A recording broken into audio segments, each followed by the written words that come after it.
Coborâm din satul Alun pe noua variantă de ocolire a drumului de marmură. Foarte abrupt și foarte periculos până nu se asfaltează. Și urcăm către Poienița Voinii, tot din comuna Bunila.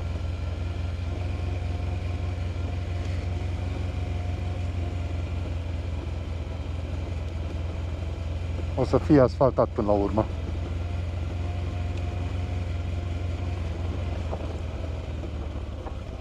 Urăsc pietrișul ăsta netasat cum trebuie. E periculos pentru motor.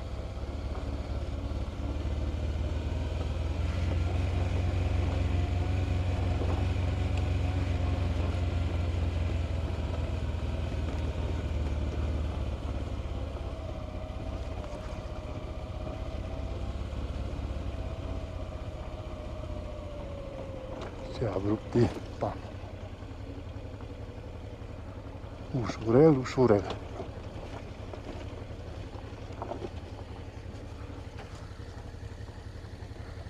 Uite ce abrupt e.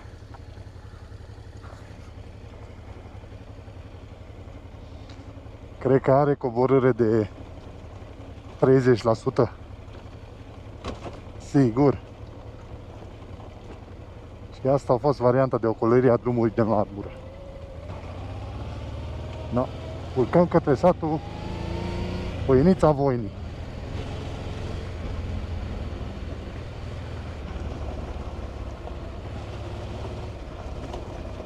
Pietriș netasat.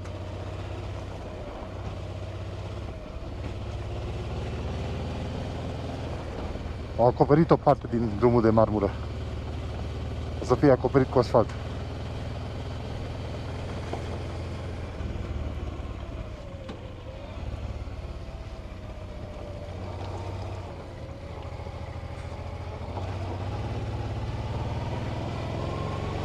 Marmură concasată. Hai că până aici e bine.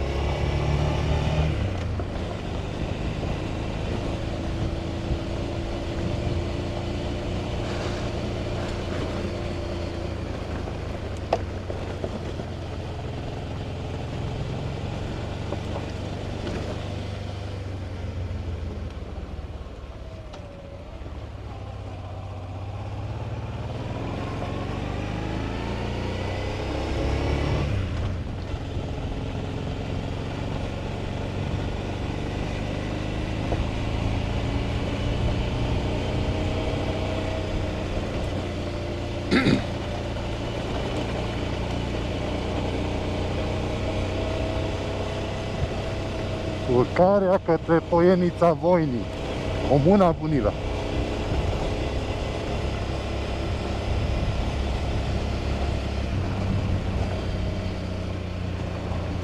Jos în vale e drumul de marmură.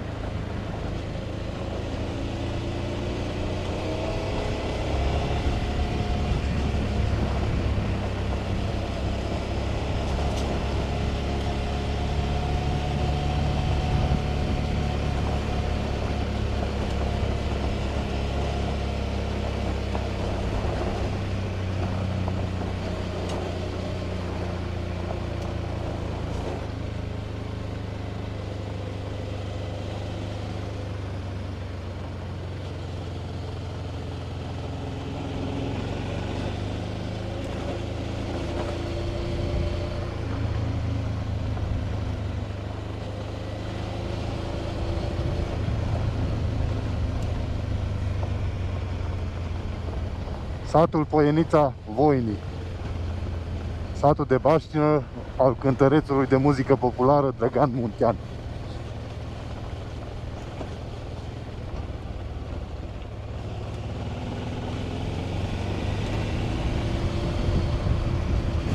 Scutură drumul ăsta de numai.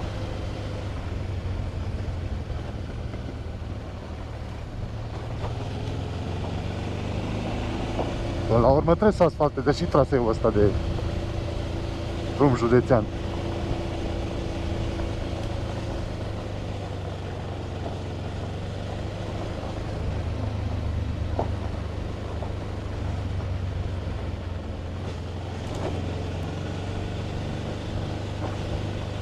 strat vechi de asfalt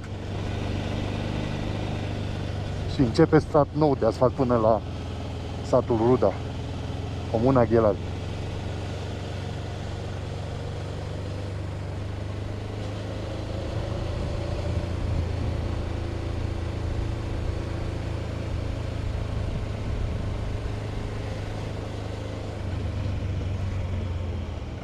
Casa memorială Drăgan Muntean.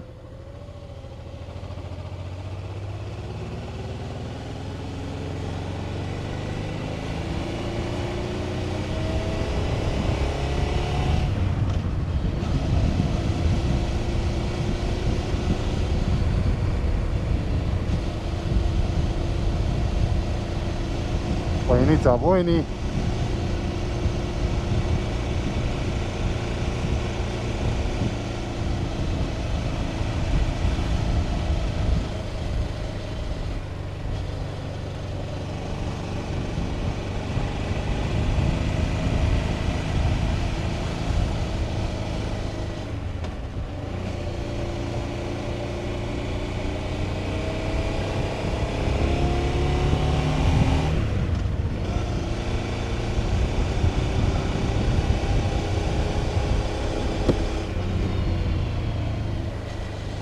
Bate vântul pe aici.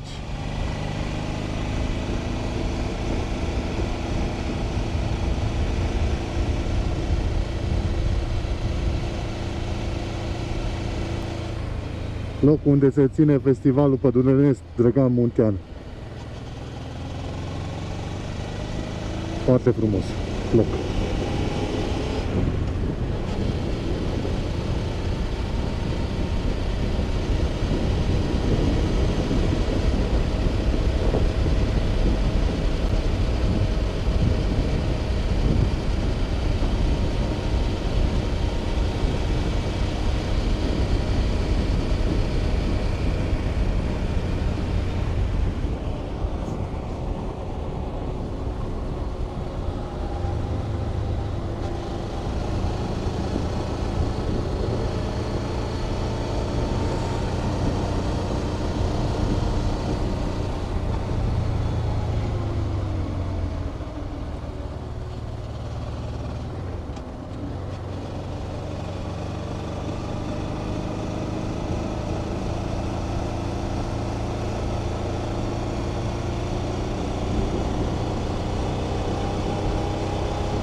Și ajungem în satul Ruda, comuna Ghelari.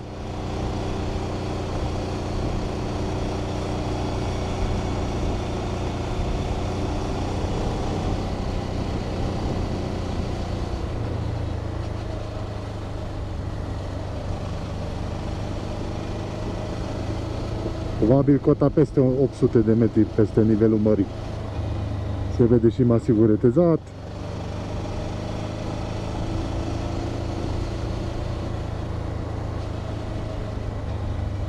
Satul Ruda.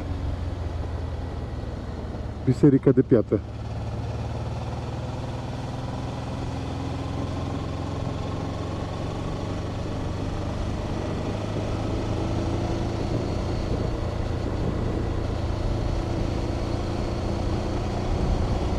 Ținutul Pădurenilor, județul Hunedoara.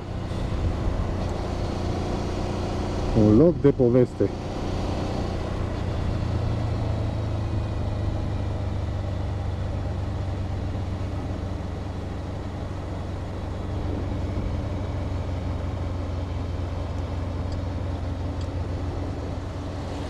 Tractoraj drăguț.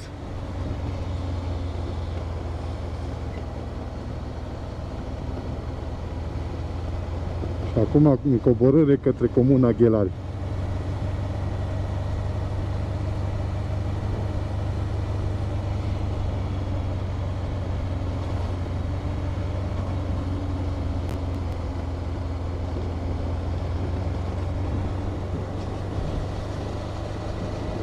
Șezi, cuță, șezi.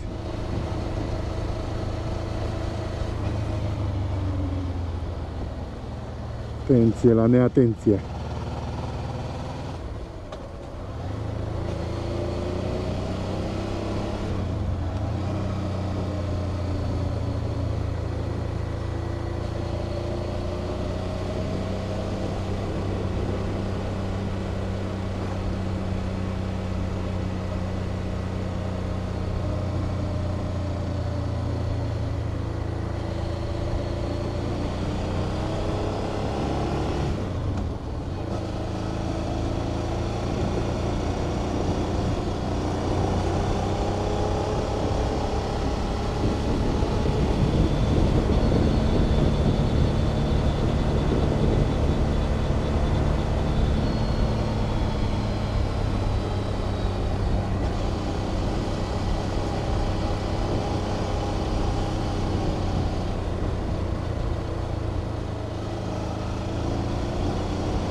Turnul de observare Măstăcăneț de la comuna Ghelari. Se vede super fain de acolo de sus. Pensiunea Panorama, unde se adună anual motocicliști enduro din toată Europa, comuna Ghelari.